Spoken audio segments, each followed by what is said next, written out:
you're looking to save money, probably used is the way to go.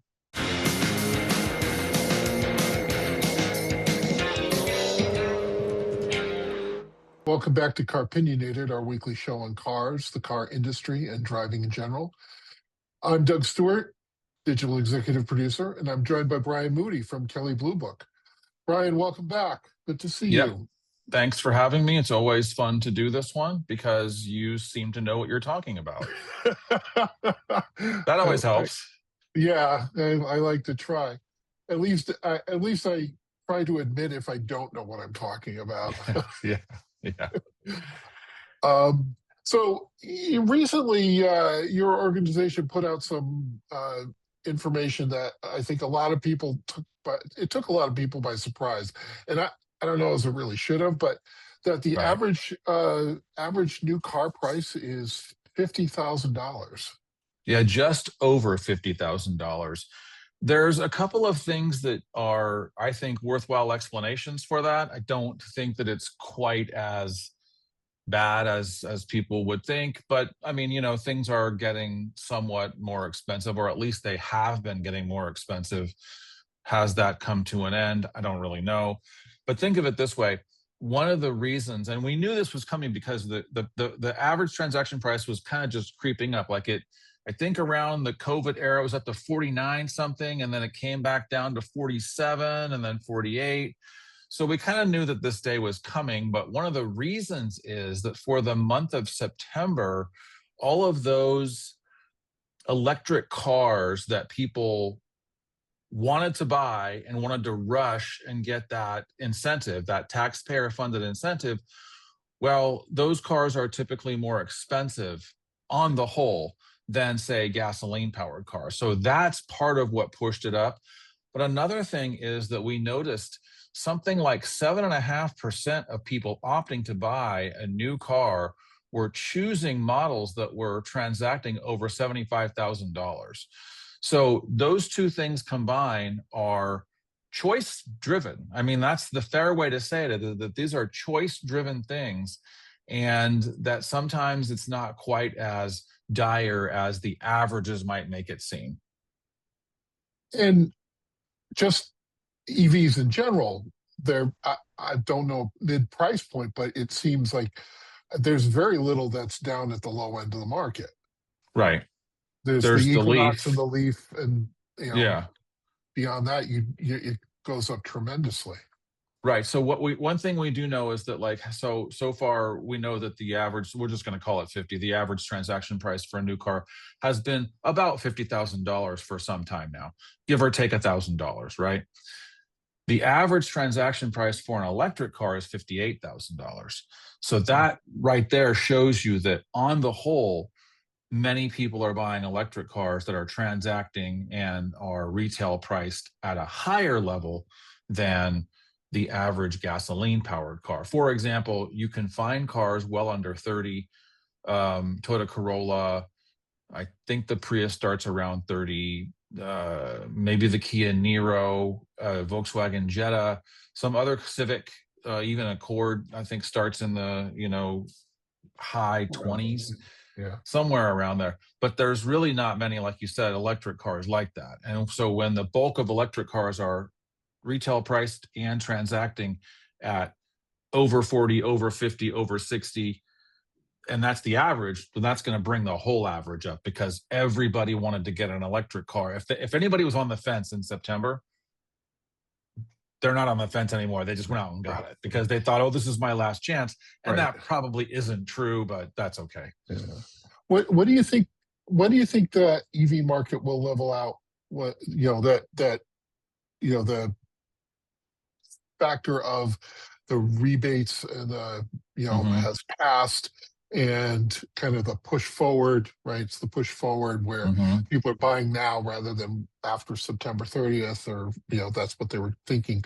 When do you think the market evens out? Is it the first quarter? I don't personally think it's the fourth quarter.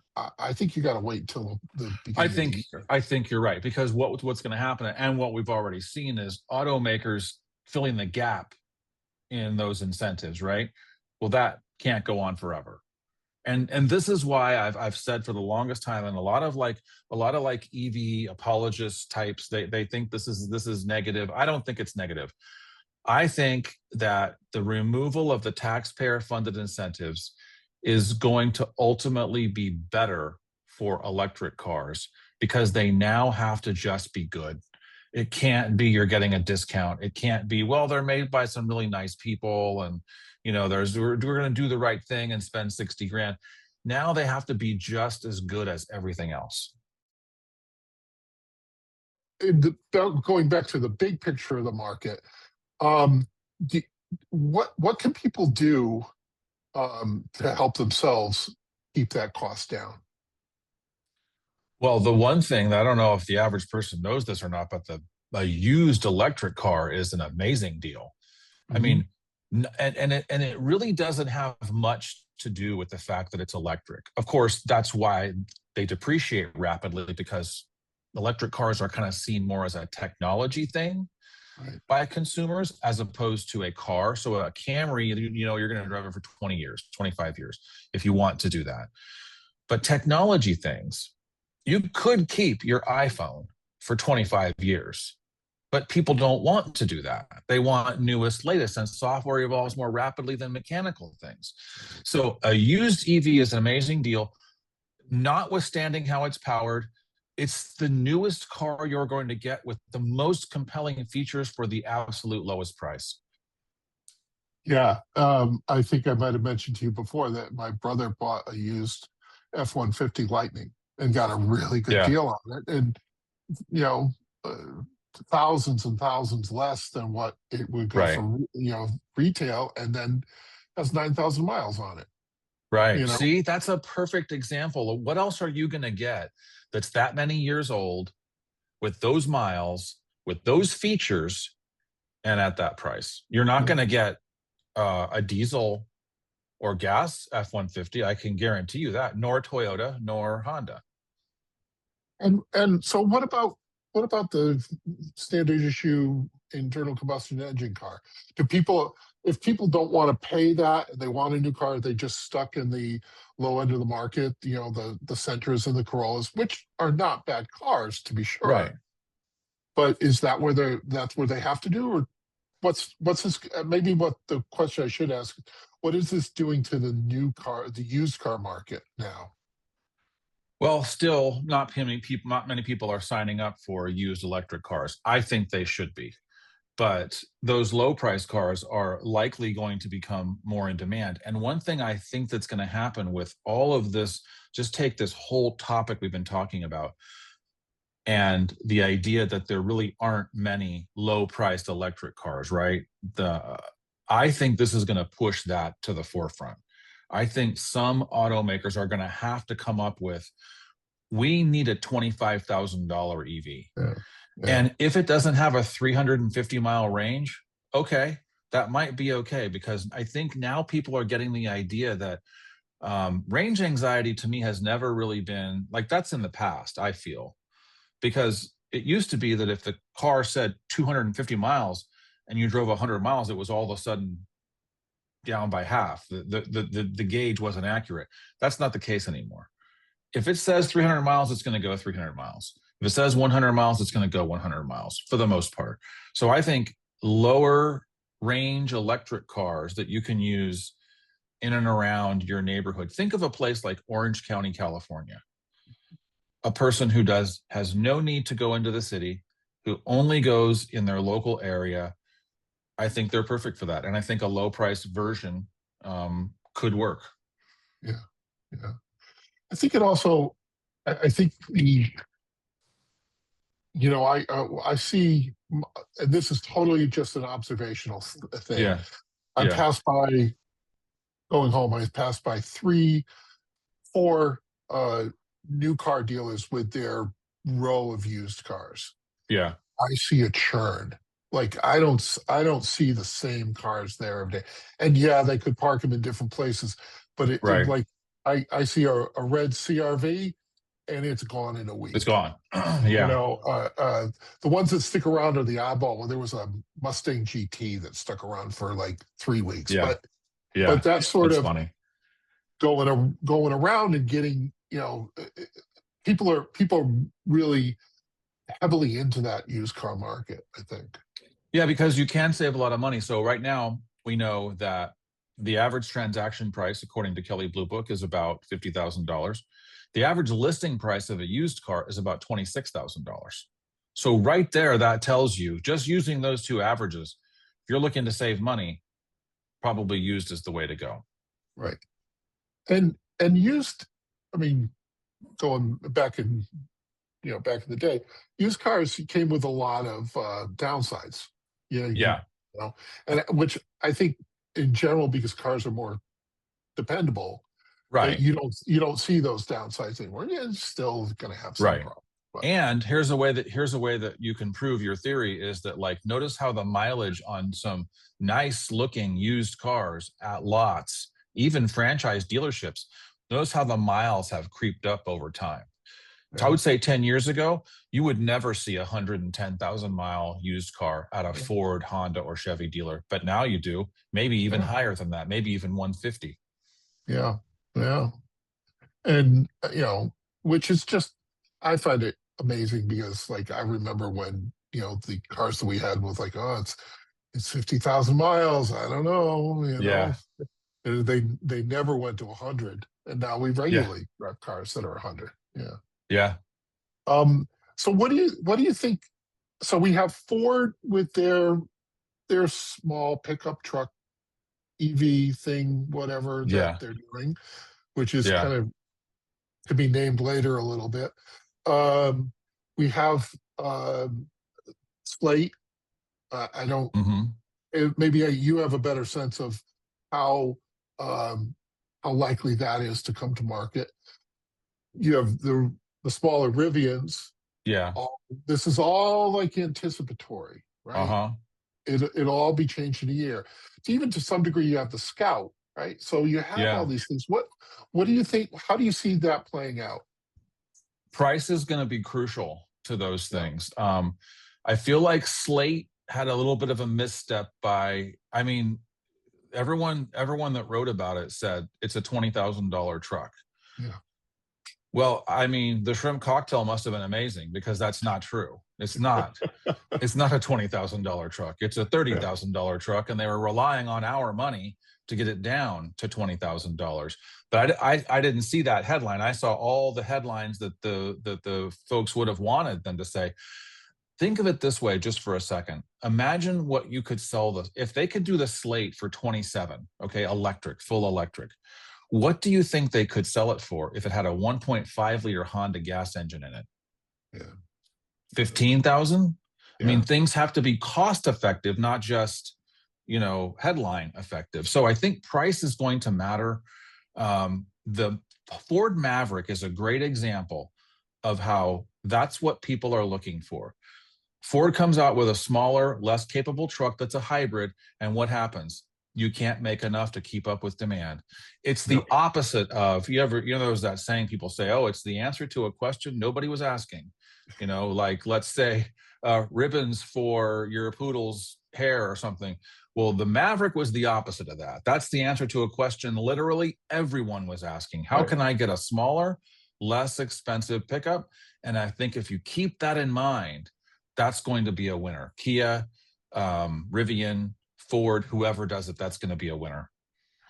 And I this was not original thought to me. Somebody else came up with it, but whatever they're doing at Ram, Hmm. rather than bringing out the midsize, if they went to the compact, I think that they Yeah, would just flood the market. I think so too. I think Yeah, if you had again a compact pickup, like think about all the pickups that we kind of grew up with that used to be compact pickups that aren't compact anymore. It's funny that the Maverick is like, and I guess the Santa Cruz, do we want to call that a pickup? If the yeah, Maverick is one, isn't the Santa Cruz one? I mean, yeah, to be fair. yeah, Okay, yeah, what else is there though? It used to be Tacoma, Frontier, uh, the Chevy Love, the right. Ford Courier, and then later the GMC Canyon and the Colorado and all that. They kind of grew It to the kept point growing. where Yeah, even a Tacoma now is pretty good sized truck. yeah, Only yeah, Nissan kept some of the compact dimensions. Yeah, and they were the ones who, like, they either they couldn't market it or people didn't want to buy it because it Right. was just not, it was just sort of invisible in the marketplace. Because I think everyone's thought Tacoma, and then, Right.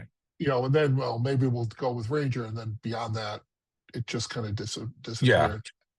And And that's the case with some Nissan stuff too. Like you look at it and you go, hey, this is really good. Did they did the damage from the CVT thing just is it continuing even though that problem is maybe not relevant to a new car buyer? I don't know because yeah, there's like I think the Sentra is a great little car. yeah, yeah, and it always has been. I mean, it's always Right. something um, the And for the I money. yeah, yeah. What other value cars are out there, do you think, in your estimation? Corolla, you can get a Yeah. Corolla SE hybrid for about $26,000. So SE is like the sporty one with little chrome tips on the exhaust pipes, nice wheels, not not a bargain basement one at all. Also Yeah. Kia K4. You can get a Yeah. Kia K4 starting at like I think 24, Yeah. and even if you add a package or two, you're still well under 30. And when you drive the Kia K4, it drives like a more expensive car. Yeah. Yeah. I I think when I look at Hyundai and Kia, I just see it's like soup to nuts, right? Yeah. They have every, from really value filled small cars, and I'm sad Right. to see the Soul going, but I think Yeah. it's just time for it to move Yeah. on. Yeah. Uh, 17 years. Can you believe they were I selling the know. Soul for 17 I years? know. It seems new. Right, right. Um, This is and what happens when you get old. You think, oh, that's REM's new album. And it's like, brother, that's 30 years old. yeah. But I think that, and so we did an episode a couple weeks ago where we sort of said, okay, you're what can you buy for 30,000? What can you buy for Uh-huh. 40 and 50? Yeah. There was, except for the Maverick, there was really nothing below 30 on the Ford showroom. Yeah. Um, Yeah.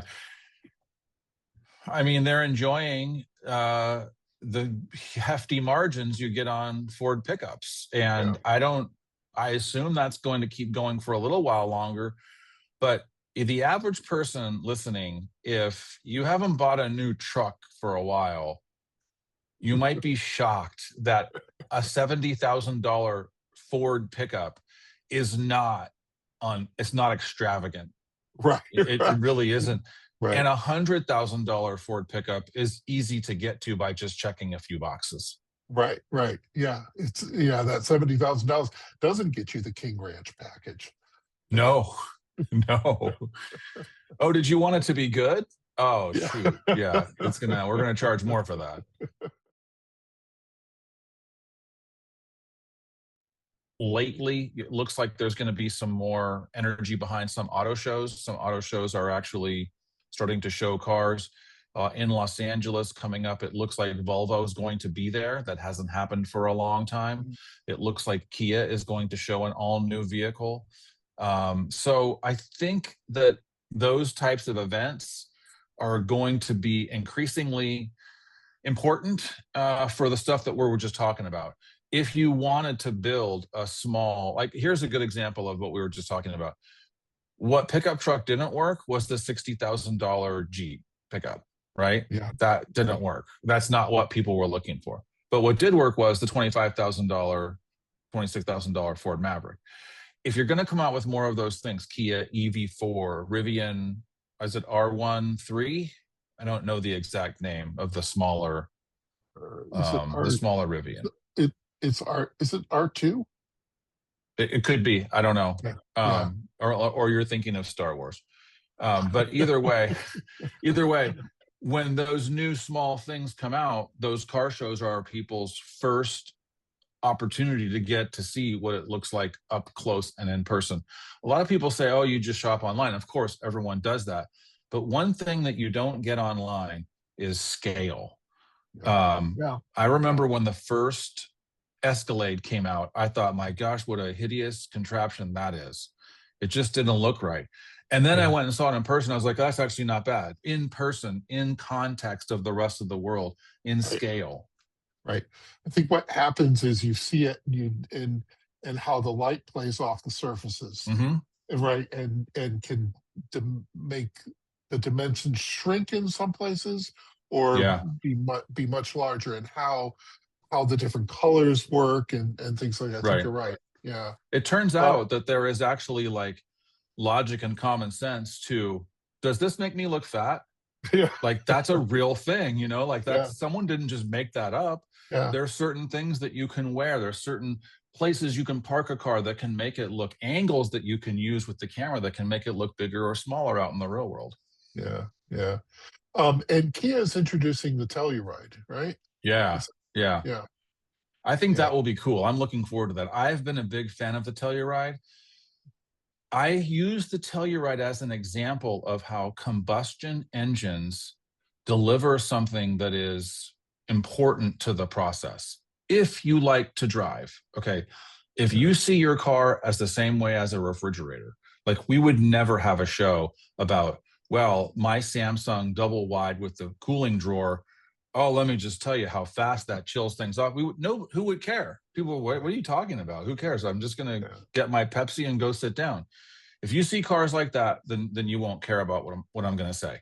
But the combustion part of the engine is part of the experience. I don't know what Kia did to make the overall experience of the Telluride just so spectacular. It's not blisteringly fast, but it's quick enough. It's got enough power. It has a reassuring sound.